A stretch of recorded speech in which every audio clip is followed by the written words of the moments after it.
प्यास की चिंता न करते हुए सदैव तपस्या में लीन रहने वाले भगवान शिव को आजकल कुछ ज्यादा ही भूख लग रही थी। पार्वती, भोजन बन गया क्या? बहुत जोरों की भूख लग रही है। अभी नहीं स्वामी, ये लीजिए भोजन, आराम से खाइए। मैंने आपकी थाली में पेट भरने लायक सारे भोजन परोस दिए हैं। अब शाम के समय भोजन बनेगा। मुझे वैसे नहीं लगता कि आपको उसको खाने के बाद भूख लगने वाली है। हाँ पार्वती, ऐसा ही होना चाहिए। बहुत जोरों की भूख लग रही थी। शिव जी ने भोजन समाप्त कर लिया, परंतु आधे घंटे बाद वो फिर बोले, पार्वती, बहुत जोरों की भूख लग गई फिर से।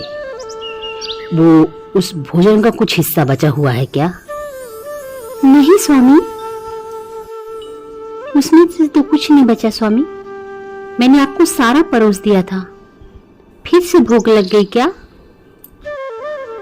हाँ पार्वती, ऐसा लग रहा है जैसे मैंने कुछ खाया ही नहीं है।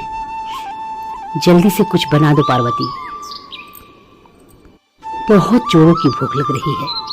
ठीक है स्वामी, मैं कुछ बना देती हूँ। अगले कुछ दिनों तक ऐसा ही चलता रहा। माँ पार्वती भोजन बनाती रहती और भोलेनाथ उसे खाते रहते।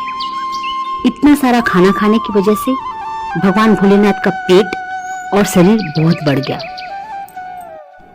स्वामी, रोजाना अत्यधिक भोजन करने की वजह से देखिए आपके वजन भी बढ़ते जा रहे हैं और आपका पेट तो देखिए कहाँ जा रहा है। आप एकदम पेटू हो गए हैं। ऐसा क्यों हो रहा है मुझे समझ नहीं आ रहा। मैं सारा दिन आपको भोजन बनाकर देती रहती हूँ, पर आपकी भूख है कि कम ही नहीं होती, वो अत्यधिक बढ़ती जा रही है। मैं क्या करूं, मुझे कुछ समझ में नहीं आ रहा। क्या कारण हो सकता है इसका? कारण तो मुझे भी नहीं पता देवी। बस मुझे इतना पता है कि मुझे अत्यधिक भूख लगती रहती है, जो एकदम असहनीय होती है। थोड़ा और भोजन ले आओ। जी, लाती हूँ। मुझे इस बात का कारण जानना होगा। नंदी, क्या तुम्हें पता है भगवान भोलेनाथ को इतनी भूख क्यों लग रही है? और ऐसी भूख जो समाप्त होने का नाम ही नहीं ले रही? नहीं माता पार्वती, मुझे बिल्कुल नहीं पता। मैं तो सोचता था इस धरती पर सबसे अत्यधिक भोजन मैं ही करता हूँ, परंतु भोलेनाथ कुछ समय से इतना ज्यादा भोजन करने लगे हैं कि मैं भी उनसे पीछे हो गया हूँ। मैं नहीं बता सकता कि वो ऐसा क्यों कर रहे हैं, उन्हें अत्यधिक भूख क्यों लगी जा रही है। उसी समय नारद जी वहां आ जाते हैं। मैंने आप दोनों लोगों का वार्तालाप सुन लिया है। हमें इस समस्या की जानकारी के लिए ब्रह्मदेव के पास जाना चाहिए। वही हमें मार्गदर्शन दे सकते हैं। हो सकता है वो इस विषय में हमारा मार्गदर्शन बड़े अच्छे से करें। उचित कह रहे हैं नारद जी, हमें ब्रह्मदेव के पास जाना चाहिए। माँ पार्वती, नंदी और नारद जी तीनों ब्रह्मदेव के पास पहुंचते हैं, परंतु ब्रह्मदेव के पास भी इस समस्या का कोई निवारण नहीं था। देवी, मैं तो खुद बहुत आश्चर्यचकित हूँ कि महादेव की एक ऐसी लीला है। वो कौन सी लीलाएं कर रहे हैं, इसका उत्तर तो मेरे पास भी नहीं है। परंतु ब्रह्मदेव, हमारी सहायता कौन करेगा? कैसे हम जान पाए कि भगवान भोलेनाथ के साथ ऐसा क्यों हो रहा है? मैं भोलेनाथ को लेकर बहुत चिंतित हूँ। मैं भोजन बनाती रहती हूँ, वो दिन भर खाते रहते हैं, पर उनकी भूख है कि शांत ही नहीं होती। उन्हें इतनी अत्यधिक भूख लगती है कि मैं बनाते बनाते थक जाती हूँ, पर वो खाते खाते नहीं थकते और उनका वजन भी काफी बढ़ गया है। वो बहुत पेटू हो गए हैं, उनका पेट बाहर निकलते जा रहा है। मुझे इस समस्या का निवारण चाहिए ब्रह्मदेव, हमें कुछ रास्ता सुझाइए। देवी, सदैव से ही महादेव को भगवान विष्णु ने हर एक परिस्थिति से बाहर निकाला है। हो सकता है क्या? निश्चय भगवान विष्णु के पास इस समस्या का कोई समाधान जरूर निकलेगा। हमें क्षीर सागर भगवान विष्णु की जी के पास चलना चाहिए। ठीक है ब्रह्मदेव, हम साथ चलते हैं। माँ पार्वती और ब्रह्मदेव, नंदी, नारद जी, ये सभी लोग क्षीर सागर भगवान विष्णु के लोग पहुंचते हैं। वहां पहुंचकर वो सारी बातें भगवान विष्णु से कहती हैं। माता लक्ष्मी कहती हैं, ये तो बहुत चिंता की बात है देवी। फिर पार्वती, इस बात को सुनकर तो मैं भी बहुत हैरान हूँ। स्वामी, क्या आप इस व्यथा के बारे में कुछ जानते हैं? मुझे माता पार्वती की यह दशा देखी नहीं जा रही। ये सब एक भक्त को दिए वरदान के कारण हो रहा है देवी। महादेव उस भक्त को स्वयं वरदान देकर भूल गए हैं। कौन सा वरदान भगवान? देवी पार्वती, कुछ समय पहले भगवान भोलेनाथ का एक भक्त था जिसे एक रोग हो गया, भूख लगने का रोग। वो बहुत अधिक खाना खाया करता था, परंतु उसकी भूख शांत नहीं हो रही थी। अत्यधिक भूख लगने का रोग वह भक्त सहन नहीं कर पा रहा था। वो बहुत परेशान था। उस भक्त ने महादेव की बहुत तपस्या की।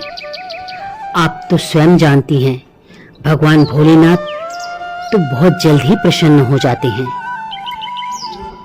जब जब भगवान भोलेनाथ के भक्तों को कोई संकट होता है, भगवान भोलेनाथ अपने भक्तों के संकट को दूर कर देते हैं या उसे स्वयं पर ले लेते हैं। ऐसा ही उन्होंने उस भक्त के साथ भी किया है। भक्त के रोग को उन्होंने स्वयं पर ले लिया है और उस भक्त को हमेशा के लिए रोग मुक्त कर दिया। इसी कारण से देवी, भगवान भोलेनाथ को अत्यधिक भूख लगने का रोग लग गया है। परंतु स्वयं भोलेनाथ भूल चुके हैं कि वे इस रोग से स्वयं ही पीड़ित हुए हैं। नारायण, इस रोग का कोई तो निवारण होगा। ब्रह्मदेव भगवान विष्णु से कहते हैं, ब्रह्मदेव, इस रोग के निवारण के लिए उपाय है। क्या उपाय है विष्णुदेव? जल्द बताइए। देवराज इंद्र के उद्यान में एक चमत्कारी फल का वृक्ष है। उस फल को खाने से भगवान भोलेनाथ की यह बीमारी हमेशा के लिए खत्म हो जाएगी और वो फिर से सामान्य स्थिति में भोजन करने लगेंगे। फिर तो हमें शीघ्र ही देवराज इंद्र के पास जाना चाहिए स्वामी। इसकी जरूरत नहीं है नंदी।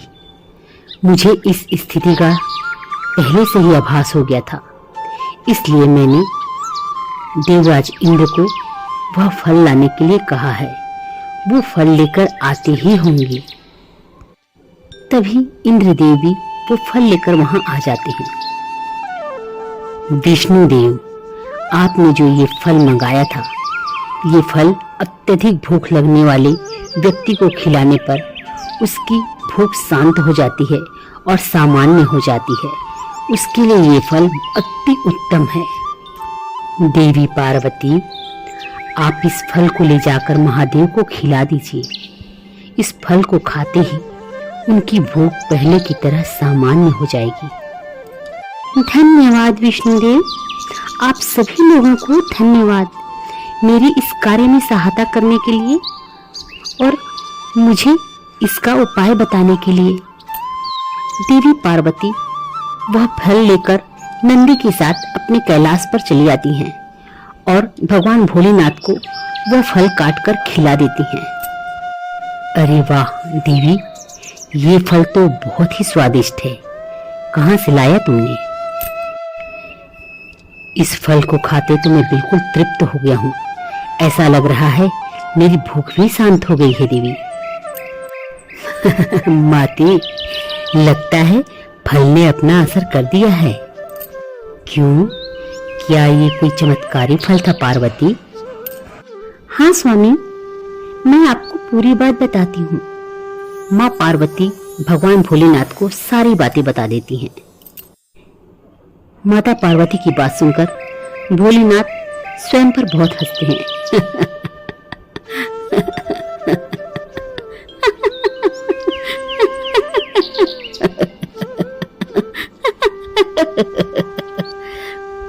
दोनों लोग काफी हंसी ठिठोली करते हुए उसको दिन को व्यतीत करते हैं।